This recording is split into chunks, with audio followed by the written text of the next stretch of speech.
السلام علیکم ناظرین، میں ہوں آپ کا میزبان سمیع ابراہیم۔ آئیے پہلے ایک نظر آج کی ٹاپ سٹوریز پر۔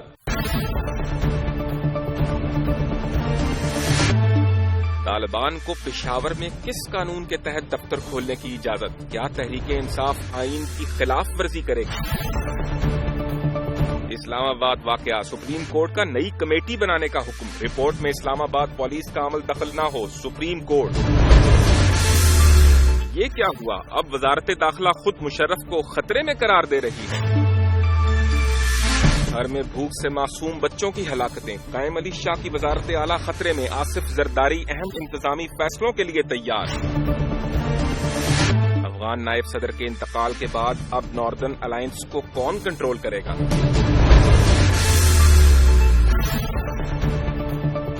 تھرپارکر سے یہ خبر ہے کہ درجنوں بچے ہلاک ہو گئے اس لیے کہ ان کو غذا نہیں ملی، انہیں خوراک نہیں ملی غذائی قلت کی وجہ سے۔ اور آج جب وزیر اعظم نواز شریف وہاں پر موجود تھے، بلاول بھٹو زرداری بھی موجود تھے اور ان کے ساتھ سندھ کے چیف منسٹر بھی تھے، تو بریفنگ کے دوران اس بات کا انکشاف ہوا کہ یہ کوئی پہلا موقع نہیں ہے کہ اس علاقے میں بچے بھوک سے مرے ہوں۔ گزشتہ 4 سالوں میں 500 سے زائد ہلاکتیں ہوئیں، بھوک سے ہوئیں۔ اس موقع پر یہ بھی اعلان کیا گیا کہ 100 کروڑ روپے دیے جائیں گے اور یہ انشور کیا جائے کہ آئندہ اس قسم کا واقعات نہ ہوں۔ لیکن اگر ہم ایک نظر ڈالیں ان واقعات پر تو پتہ یہ چلتا ہے کہ اس کی بنیادی وجہ یہ ہے کہ ہمارا وہ سسٹم جس کو ہم جمہوریت کہتے ہیں، جس کے تحت اسمبلیز فنکشن کرتی ہیں، آفیشلز ورک کرتے ہیں، وہ اس طرح سے کام نہیں کر رہا جیسے اس کو کام کرنا چاہیے۔ صوبے وفاق سے تو پیسے لے لیتے ہیں، لیکن جب صوبے کے اندر پیسے لگائے جاتے ہیں تو ترجیحات وہاں کے حکمران طے کرتے ہیں، اور وہ جو پروونشل فائنانس کمیشن جس کا کام یہ ہے کہ وہ آگے ہر علاقے کے بارے میں بتاتا ہے کہ اس کی اتنی ضرورت ہے، اتنی انویسٹمنٹ چاہیے وہاں پر، اس کا کبھی اجلاس ہی نہیں ہوتا۔ اور جو وزرائے اعلیٰ ہیں یا جو صوبائی وزیر ہیں وہ اپنی ثوابدید سے وہاں پر خرچہ کرتے ہیں۔ اور یہ واقعات سندھ میں ہوئے، تھرپارکر میں ہوئے۔ اس میں ایک افسوسناک بات یہ تھی کہ اس وقت وہاں پر حکومت پاکستان پیپلز پارٹی کے ہے جو سندھ میں جس کی بنیاد قائم کی گئی تھی، اور ذوالفقار علی بھٹو نے یہ غریبوں کے لیے پارٹی بنائی تھی اور نعرہ بھی ان کا یہ تھا روٹی کپڑا اور مکان۔ آج ہمارے ساتھ موجود ہیں جنابہ شرمیلا فاروقی صاحبہ جو ایڈوائزر ہیں چیف منسٹر سندھ کی، ان سے بات کرتے ہیں کہ کیا وجہ ہے کہ یہ معاملہ اس طرح اس حد تک جا پہنچا۔ السلام علیکم شرمیلا صاحبہ۔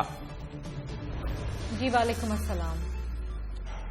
شرمیلا صاحبہ، پیپلز پارٹی تو جماعت ہے غریب لوگوں کی اور اس کا نعرہ بھی ہے روٹی کپڑا اور مکان، اور تھرپارکر میں بچے صرف اس لیے مر گئے کہ کھانا نہیں تھا، غذائی چیزیں نہیں تھیں۔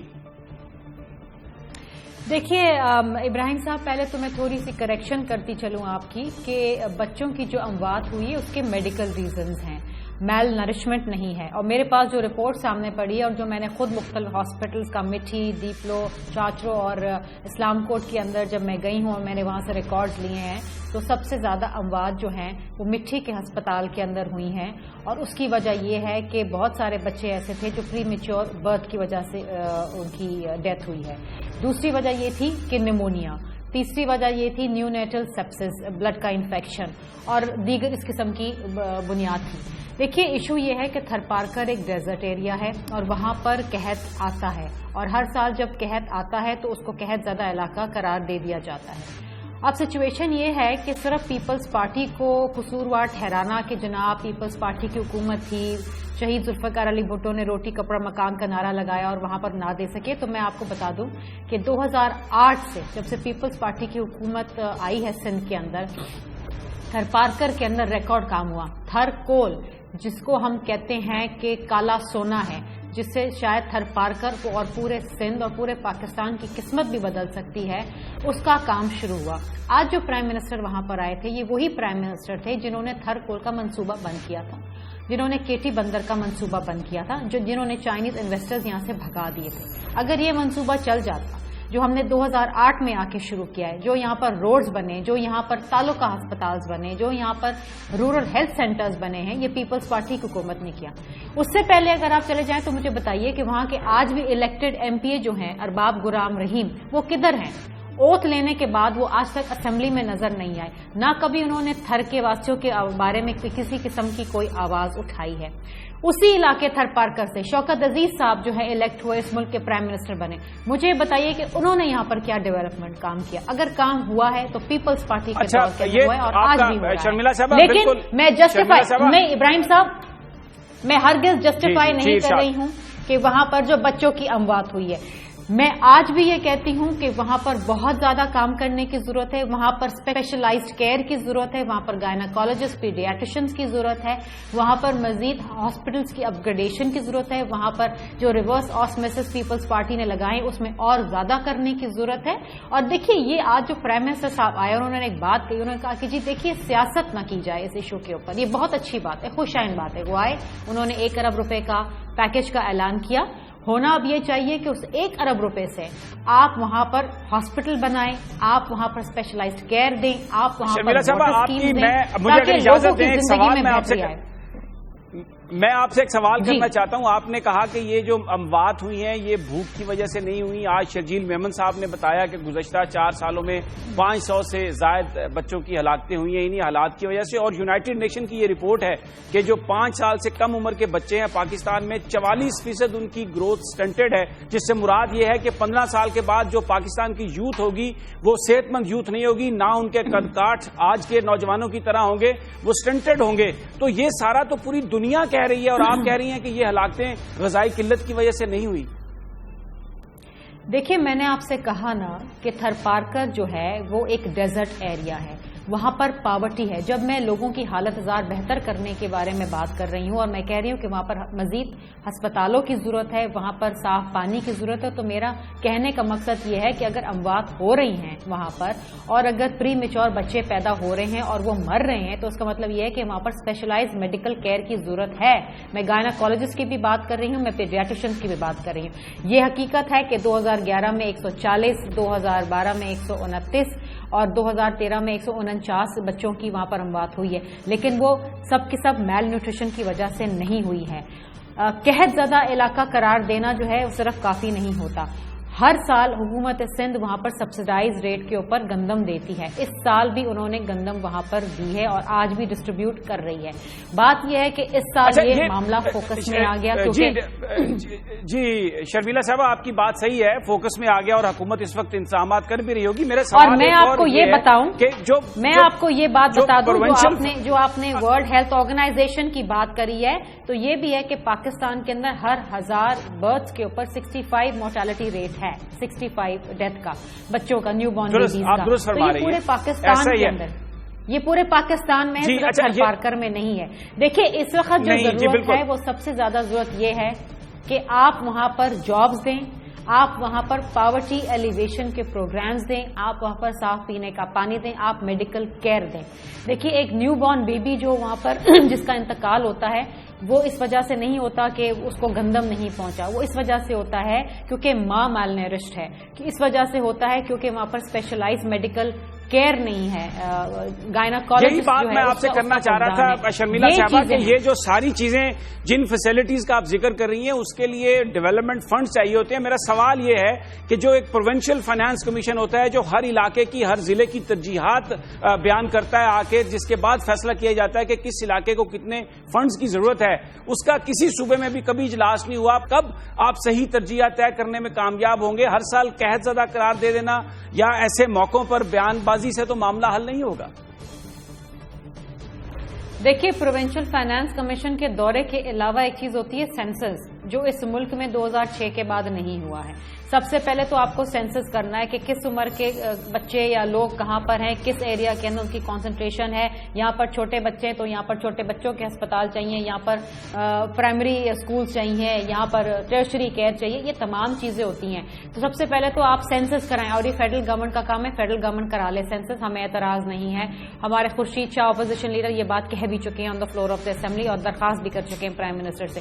دوسری چیز یہ ہے کہ آن گراؤنڈ جو MPs MNAs elect ہو کے آتے ہیں وہ اپنے ایریا کی ڈائنامکس کو جانتے ہیں, اور جب ڈیولپمنٹ فنڈز استعمال ہوتے ہیں اور ان کے اسکیمز پروجیکٹس بنتی ہیں تو اس لیے بنتی ہیں کیونکہ آپ کے ایم پی ایز اور ایم این ایز آئیڈینٹیفائی کرتے ہیں کہ ہاں ہماری اس کانسٹیٹوئنسی میں سب سے زیادہ ضرورت ہے واٹر اسکیم کی, ہماری کانسٹیٹوئنسی میں ضرورت ہے پرائمری ہیلتھ کیئر کی, ہماری کانسٹیٹوئنسی کے اندر ضرورت ہے ٹرشری ہیلتھ کیئر کی. بات یہ ہے کہ 2008 سے لے کے اب تک پیپلز پارٹی کی حکومت نے وہاں پر 139 ہیلتھ فیسلٹیز دی ہیں، تعلقہ ہاسپٹلز وہاں پر بنائے گئے ہیں، وہاں پر رورل ہیلتھ سینٹرز بہت بہت شکریہ شرمیلا صاحبہ جو بیان کر رہی ہیں کہ پیپلز پارٹی کی حکومت نے جو ان کے وسائل ہیں اس کے مطابق بھرپور کوشش کی ہے کہ معاملات درست ہو جائیں، لیکن بہرحال جو یو این کی رپورٹ ہے وہ یہ کہہ رہی ہے کہ 44% جو بچے ہیں پاکستان میں 5 سال سے کم عمر کے، ان کی سٹنٹڈ گروتھ ہے، اور جب وہ 15 سال کے بعد جوان ہوں گے تو وہ بالکل آج کے نوجوان پاکستانی کی طرح نہیں ہوں گے، بہت سارے نقائص ہوں گے، بہت ساری ان میں کمیاں ہوں گی۔ خبریں یہ آ رہی ہیں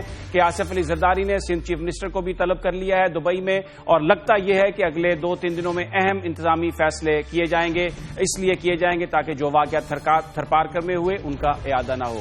ناظرین یہاں پر ہم لیتے ہیں ایک بریک، اور بریک کے بعد ہم بات کریں گے افغانستان کی صورتحال کی، جہاں پر نائب صدر کا انتقال ہو گیا، جو ناردرن الائنس کے نمائندے تھے۔ ایک بڑا سوالیہ نشان آ گیا ہے طاقت کے بروکرز کے حوالے سے کہ فہیم کا جو ویکیوم ہے اس کو کون فل کرے گا، اس پر بات کریں گے ایک مختصر بریک کے بعد۔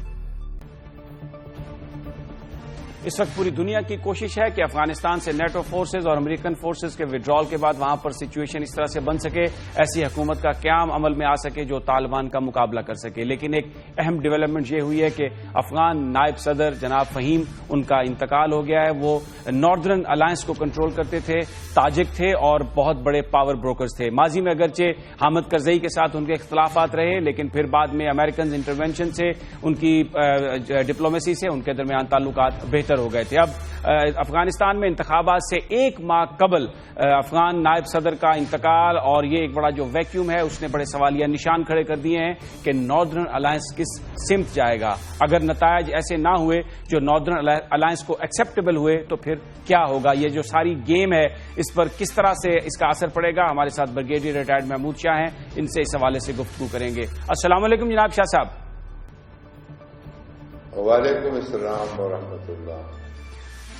شاہ صاحب یہ بیان فرمائیے گا کہ یہ جو ناردرن الائنس کے ساتھ بھی بتایا جا رہا تھا، پاکستان نے بھی اپنے تعلقات بہت بہتر بنائے، اور یہ فہیم حسین بہت ایک بڑے پاور بروکر تھے، ناردرن الائنس کو پورا انہوں نے کنٹرول کیا ہوا تھا، ابھی ان کے نائب کا اعلان بھی نہیں ہوا، 1 مہینہ رہ گیا تقریباً انتخابات میں افغانستان میں۔ یہ جو ایک خلا پیدا ہوا ہے اس کے کیا اثرات ہو سکتے ہیں وہاں پر، اور پھر پاکستان پر کیا اثرات ہو سکتے ہیں ٹرائبل ایریا پہ؟ دراصل یہ مارشل فہیم جو تھے یہ احمد شاہ مسعود کے نائب تھے، اور ان کی جگہ انہوں نے ان کی جگہ سنبھالی تھی۔ وہ شاید ان کا جو فگر ہے یا ان کی جو اسٹیچر ہے وہ احمد شاہ مسعود کے برابر تو نہیں ہے، لیکن ان کی کمانڈ انہوں نے سنبھالی تھی، تو اس لحاظ سے اہم تھے ناردرن الائنس کے لیے۔ اور اس کے بعد جو ہے ایک اور ہے عطا محمد، وہ بھی کافی اسٹرانگ ہے اور زیادہ چانس یہ ہے کہ وہ ان کی جگہ لے سکے۔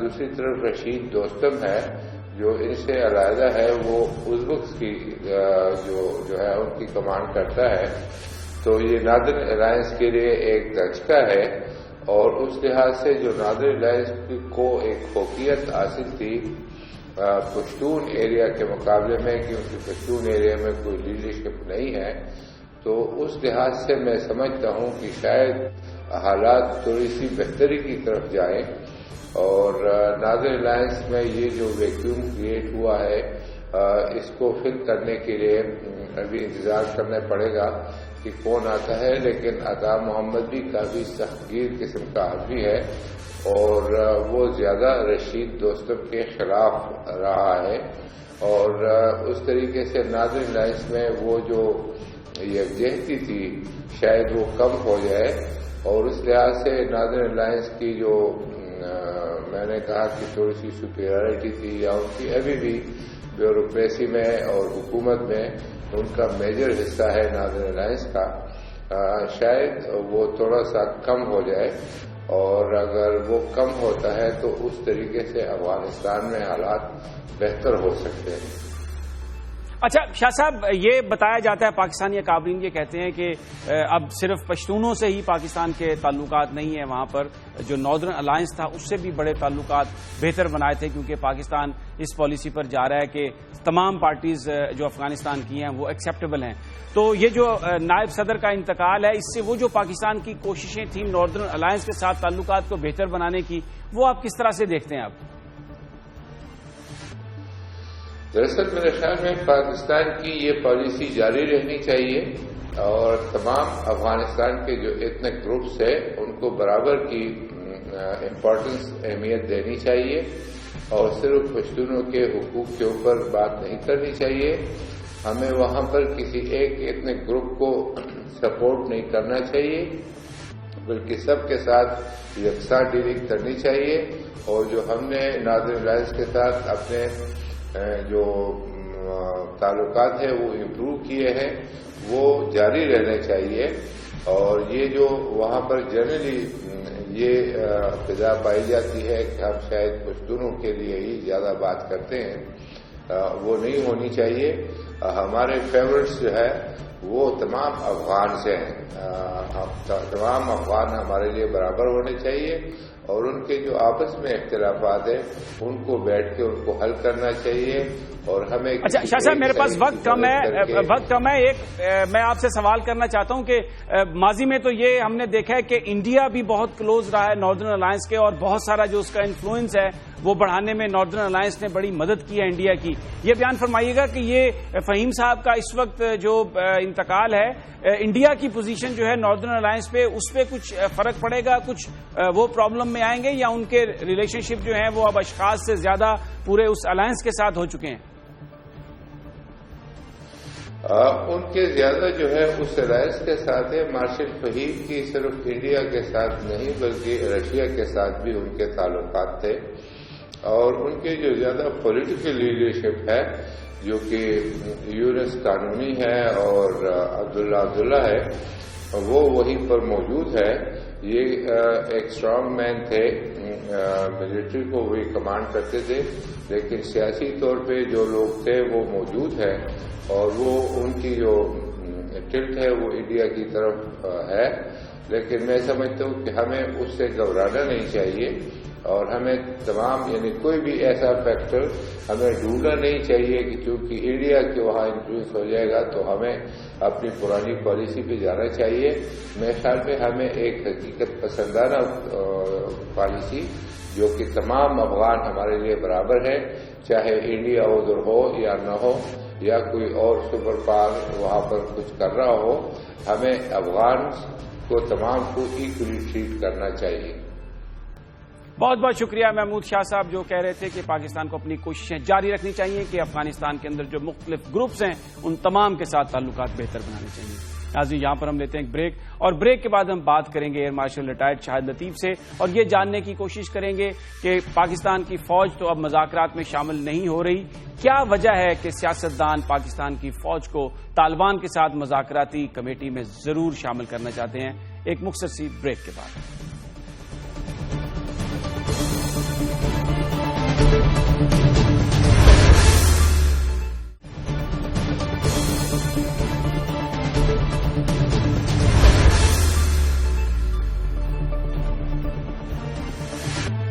اطلاع یہ ہے کہ حکومت اپنی مذاکراتی ٹیم میں جلد اس کا اعلان کرے گی، اور اس میں 2-3 نئے نام شامل کیے جائیں گے۔ کے پی کے وزیر اعلیٰ جناب پرویز خٹک بھی اس میں شامل ہوں گے، اور چودھری نثار جو وزیر داخلہ ہیں وہ اس کے فوکل پرسن ہوں گے۔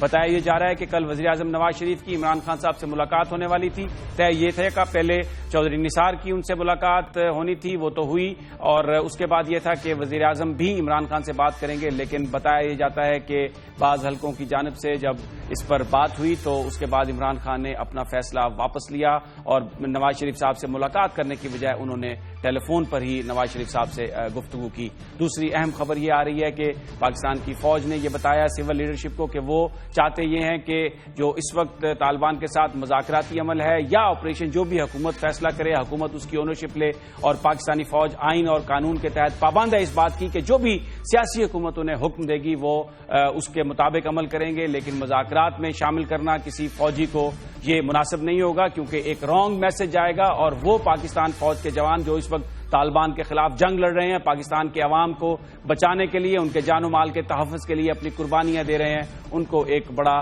غلط میسج چلا جائے گا۔ آج اس حوالے سے ہم گفتگو کریں گے۔ ہمارے ساتھ ہیں جناب ایئر مارشل ریٹائرڈ شاہد لطیف۔ السلام علیکم شاہد لطیف صاحب۔ جی وعلیکم السلام۔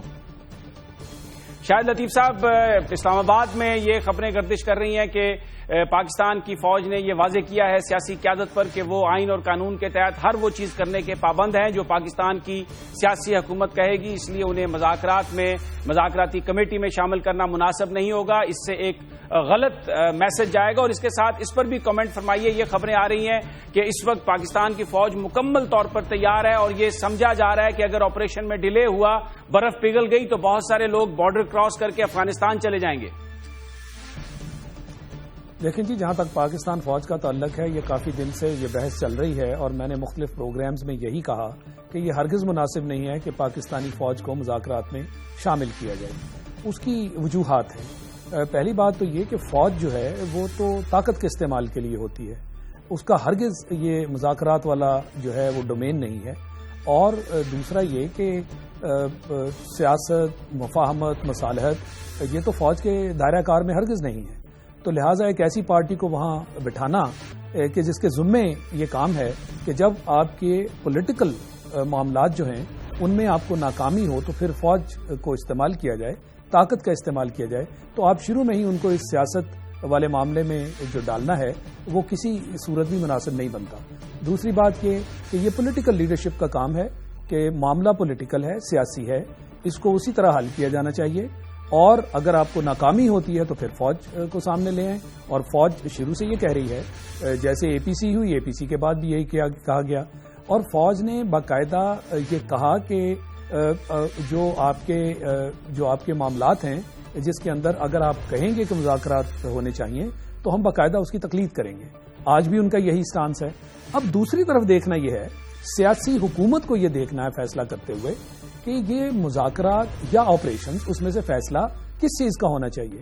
یہ بحث بھی بڑی گرما گرم ہے کہ آپ جو مذاکرات میں اس وقت آپ کا جو 6-7 مہینے لگ چکے ہیں اس کے کیا نتائج نکلے ہیں، اور اس کی بیس کے اوپر آپ کو اپنا اگلا فیصلہ کرنا چاہیے۔ یہ آپ نے بات بالکل ٹھیک کہی کہ عام تاثر بھی یہی ہے، اور میں بھی یہی سوچتا ہوں کہ جو مذاکرات تھے وہ تو اصل اے پی سی کے بعد ہوئے، اور اس دوران تو کوئی آپ کو خاطر خواہ نتائج نہیں ملے۔ اب اگر مذاکرات کی آفرز 2 مرتبہ آئی ہیں، ایک مرتبہ پہلے آئی تقریباً مہینہ پہلے، جس کے بعد کمیٹیاں بنی، اور کمیٹیوں کا جو انجام ہوا وہ آپ نے دیکھ لیا۔ گو یہ کہا جا رہا ہے کہ کمیٹیوں کو بہت اس میں کامیابی ہوئی، اور اس کی وجہ سے آج مذاکرات جو ہیں وہ جو ہے یا سیز فائر جو ہے وہ اس کا نتیجہ ہے۔ میں ہرگز ایسا نہیں سمجھتا۔ مذاکرات کے دوران جب 6 مہینے میں ہم بات چیت کر رہے تھے، اگر سیز فائر ہونا تھا یا مذاکرات کا کوئی نتیجہ نکلنا تھا تو وہ وقت تھا، مگر جب کمیٹیاں بنائی گئی، میرا جو دوسرا جو حصہ تھا سوال کا، میں چاہتا ہوں آپ اس پر ضرور کمنٹ فرمائیے کیونکہ وقت ہمارے پاس کم ہے، کہ کچھ لوگ یہ کہتے ہیں کہ اس وقت ایک بڑا مومنٹم بنا ہوا ہے، جو فورسز مکمل طور پر تیار ہیں، اس پورے علاقے کو بھی گھیرے میں لیا ہوا ہے۔ اگر یہ جو معاملہ چلتا رہا مذاکرات کے نام پر اور برف پگھلنا شروع ہو گئی ان علاقوں میں، تو پھر بہت سارے لوگ جو ہیں بارڈر کراس کر جائیں گے افغانستان کا، اور آپریشن کوئی میننگ فل نہیں ہوگا۔ دیکھیں، عقل مند کو اشارہ ہی کافی ہوتا ہے۔ یہ اسی لیے میں اسی طرف آ رہا تھا کہ خاص کر جو اس میں پہلے بھی انہوں نے جو بریک مانگی تھی وہ ان کو نقصانات ہوئے تھے ایئر سٹرائکس کے بعد۔ اب بھی انہوں نے جو آپ سے 1 مہینہ مانگا ہے، یہ تو کھلم کھلا آپ کو نظر آ رہا ہے کہ ان کے واقعی نقصانات ہوئے ہیں۔ ایئر سٹرائکس اس مرتبہ بہت پریسائز ہیں، اس کے اندر اب ہماری ٹیکنالوجی استعمال ہو رہی ہے، سرویلنس ڈرونز کا استعمال ہے، 24 گھنٹے ان پہ نظر رکھی جا رہی ہے۔ تو اس کے بعد اب یہ پھر سیز فائر کی بات کر دی گئی ہے، تو 1 مہینہ اس میں کوئی شک نہیں کہ یہ جو برف ہے 1 مہینے کے بعد واقعی پگھلے گی۔ اس ایریا سے انہوں نے نکلنے کا ایک راستہ اختیار کیا ہے اور آپ نے ان کی بات مان لی ہے۔ اور اس کے ساتھ ساتھ آپ کو یہ بھی دیکھنا ہے کہ جب وہ وہاں سے نکلیں گے تو مختلف علاقوں میں چلے جائیں گے، تو کیا آپ کا آپریشن پھر مؤثر ہو سکے گا؟ یہ ساری وہ چیزیں ہیں۔ اچھا، ایک اور جی بالکل آپ کا سمجھ گیا آپ کیا کہنا چاہ رہے ہیں شاہد لطیف صاحب۔ ایک اور اہم معاملہ آپ کی اس پہ آپ کا کمنٹ چاہتا ہوں کہ تحریک انصاف کے پی کے میں ان کی حکومت ہے، ان کے ایک وزیر شوکت یوسف سے کہہ رہے ہیں کہ ہم طالبان کا دفتر کھولنے کے لیے تیار ہیں۔ یہ کل عدم تنظیم ہے، پاکستان کے آئین اور قانون کے تحت اس کو آپریٹ کرنے کی اجازت نہیں۔ اگر حکومتی سطح پر یہ اپنا دفتر کھولنے میں کامیاب ہوتے ہیں، تحریک انصاف اسے فیسیلیٹیٹ کرتی ہے، تو ایک تو یہ بیان فرمائیے گا کہ جو جوان جوان ہیں پاکستان فورسز کے اس وقت ان کے مورال پر کیا اثر پڑے گا؟ اور دوسرا، کیا آپ نہیں سمجھتے کہ تحریک انصاف جو ہے وہ پاکستان کے آئین اور قانون کی خلاف ورزی کی مرتکب ہو جائے گی؟ جی بالکل، میں یہ سمجھتا ہوں ایسا ہی ہے اگر آپ اس چیز پہ انسسٹ کرتے ہیں. اور دوسری بات یہ کہ آپ نے دیکھا کہ ایسی ہی سٹیٹمنٹس ہیں جن کے آنے سے ان کے حوصلے بلند ہوئے ہیں اور آج وہ اسٹیٹ سے بھی اوپر پوزیشن پہ بیٹھے ہیں. ابھی بھی جو ان کے مطالبات ہیں ان کو دیکھ لیجئے کہ وہ مطالبات بجائے یہ کہ اسٹیٹ ان سے مطالبات کرے، میں یہ سمجھتا ہوں یہ سیز فائر نہیں، یہ تو سرنڈر کی بات ہونی چاہیے تھی. یہ بندوقیں اٹھا کے اور حملے بھی کیے جانا اور مذاکرات کی میز پہ بھی بیٹھنا، یہ حکومت کو سوچنا چاہیے اور ان کو اپنا ایک فیصلہ ایسا کرنا چاہیے. پچھلے دنوں بھی آپریشنز کے بارے میں تقریباً قوم تیار تھی، فوج تیار تھی، اور میں سمجھتا ہوں جو حکومتی پارٹی ہے ان کے اپنے لوگ بھی آپریشن کی بات کر رہے تھے، مگر اوور نائٹ پرائم منسٹر صاحب نے کوئی فیصلہ بدلا اور اگلے ہی دن ان کا بیان آ گیا کہ مذاکرات کو آخری موقع دینا ہے. تو یہ میں نہیں سمجھتا کہ بہت کوئی عقل مندانہ بات پی ٹی آئی کی طرف سے ہو رہی ہے. آپ نے دیکھا کہ ماضی میں شاہد لطیف صاحب ایک اس پر کامنٹ فرمائیے. کچھ لوگ یہ کہتے ہیں کہ یہ جو مذاکرات کی بات ہے یہ در حقیقت مذاکرات نہیں ہے، کوئی اس قسم کی کوشش نہیں ہو رہی کہ کوئی ڈفرینسز سارٹ آؤٹ ہو جائیں، کیونکہ کوئی اس کا طے ہی نہیں کیا گیا کہ یہ کن قوانین اور کن شرائط کے تحت مذاکرات ہوں گے. در حقیقت یہ ایک پولیٹیکل الائنمنٹ کرنے کی کوشش کی جا رہی ہے تاکہ جو پاکستان میں آپریشن کی بات کرتے ہیں، بھلے اس میں فورسز ہیں یا کچھ سیاسی جماعتیں ہیں، ان کو کاؤنٹر کیا جا سکے اور اتنا ٹائم بائی کیا جا سکے کہ پھر طالبان جہاں سے بھی ان علاقوں سے نکل کر جانا چاہتے ہوں جا سکتے چلے جائیں. دیکھیں جی، اس کا افیکٹ جیسے میں نے کہا کہ قدرتی سی بات ہے، ایک جگہ پہ اس وقت وہ کنسنٹریشن ہے ان کی، اور انہوں نے دیکھ لیا ہے کہ آپ کی جو ایئر سٹرائکس ہیں وہ بہت افیکٹو ہوئی ہیں. ان کے جو میسیجز انٹرسیپٹ ہوئے ہیں ان کے اندر ان کی صفوں میں اس وقت بھگدڑ مچی ہوئی ہے. اب آپ ان کو اگر واقعی بریدر دے دیتے ہیں، ٹائم دے دیتے ہیں ری فارم ہونے کا، ری گروپ کرنے کا، تو وہ جو فوج کے سارے اقدامات ہیں، فوج کے سارا ایفرٹ ہے اور وہ ابھی تک جو ان کی کوششیں ہیں اس کو آپ خود ڈائلیوٹ کر رہے ہیں. مگر اس کے باوجود فوج کہہ رہی ہے کہ مذاکرات کی اونرشپ آپ خود لیں تاکہ ان کو بیچ میں بٹھا کے کل کو مذاکرات کے پھر فیل ہونے جا رہے ہیں تو پھر آپ کہیں گے جی فوج شامل تھی. تو میں سمجھتا ہوں فوج کی طرف سے عقل مندانہ قدم ہے، حکومت کو اس پر غور کرنا چاہیے. اور یہ جو پھر سے مذاکرات کے نام پر 1 مہینہ آپ ان کو دینے جا رہے ہیں، میں نہیں سمجھتا یہ کاؤنٹر پروڈکٹیو ہے. اور ان کے آج تک جو رجحانات ہیں اور ان کا جو آج تک رویہ ہے وہ ظاہر نہیں کرتا کہ مذاکرات میں کامیابی ہوگی. شاہد صاحب آپ کا کمنٹ چاہتا ہوں کہ آج کچھ اخبارات میں اس طرح کی خبریں بھی چھپی ہیں کہ انٹیلیجنس اور فوج کے نمائندے کمیٹی میں تو شامل ہوں گے لیکن ان کے نام ظاہر نہیں کیے جائیں گے. یہ واقعی اس طرح کی کوئی بات ہے یا پھر ایک فیس سیونگ دینے کی کوشش کی گئی ہے حکومت کو؟ نہیں جی، حکومت تو پہلے دن سے کوشش کر رہی ہے کہ کسی طریقے سے فوج کی انوالومنٹ ہو جائے تاکہ ان کو فیس سیونگ ہو. اور فوج جو ہے وہ بالکل ایک میں سمجھتا ہوں اصولی موقف انہوں نے اختیار کیا ہوا ہے. فوج کا یہ کام نہیں ہے. ابھی پچھلے دنوں میں جو کانفرنس ہوئی، آئی ایم شیور کہ اس کے اندر فیصلہ جو تھا وہ اسی طرح کا ہوا کہ فوج کا کام نہیں ہے مذاکرات میں حصہ لینا. جب اے پی سی میں بھی جنرل کیانی بیٹھے تھے تو اس کے بعد یہ امپریشن دینے کی کوشش کی گئی کہ جی فوج مذاکرات چاہتی ہے. وہ فوج مذاکرات چاہتی کی بات نہیں تھی، فوج نے کہا کہ آپ فیصلہ کیجئے، ہم آپ کے ساتھ ہیں. بہت بہت شکریہ جناب شاہد لطیف صاحب جو کہہ رہے تھے کہ فوج نے یہ بڑا دانشمندانہ فیصلہ کیا ہے کہ مذاکراتی ٹیم میں وہ شامل نہیں ہوئے کیونکہ فوج کا کام مذاکرات کرنا نہیں ہے، یہ سیاسی حکومتوں کا کام ہے اور پاکستان کے آئین اور قانون کے تحت حکومت جو بھی کہے گی فوج اسی پر عمل درآمد کرے گی. لیکن کچھ لوگوں کا یہ کہنا ہے کہ جب فوج نے یہ کہا کہ وہ ہر قسم کا آپریشن کرنے کے لیے تیار ہیں اور سیاستدانوں کو، سیاسی حکومت کو اس کی پولیٹیکل اونرشپ لینا پڑے گی، تو سیاستدانوں نے ٹوپی گھما کر پھینکی فوج کی جانب اور یہ کہا کہ وہ مذاکرات میں شامل ہوں تاکہ وہ بھی کچھ اونرشپ لیں. لیکن بظاہر ابھی حکومت اس معاملے میں کامیاب ہوتی ہوئی نظر نہیں آ رہی اور فوج نے مذاکرات سے صاف علیحدہ اپنے آپ کو رکھنے کا اعلان کیا ہے. ناظرین، یہاں پر ہم لیتے ہیں ایک بریک اور بریک کے بعد ہم بات کریں گے اسلام آباد بلاسٹ کی. اس میں آج سپریم کورٹ میں ہیئرنگ ہوئی اور اب سپریم کورٹ نے یہ حکم دیا ہے کہ نئی تحقیقات ہونی چاہیے اور وہ آئی جی اور چیف کمشنر کی رپورٹ پر کورٹ اعتماد نہیں کرتی اور جو آئندہ تحقیقات ہوں گی اس میں اسلام آباد کی پولیس کو شامل نہ کیا جائے. اس پر ہم بات کریں گے اور چودھری نعیم اسلام آباد بار ایسوسی ایشن کے جنرل سیکرٹری ہمارے ساتھ ہوں گے لیکن ایک بریک کے بعد.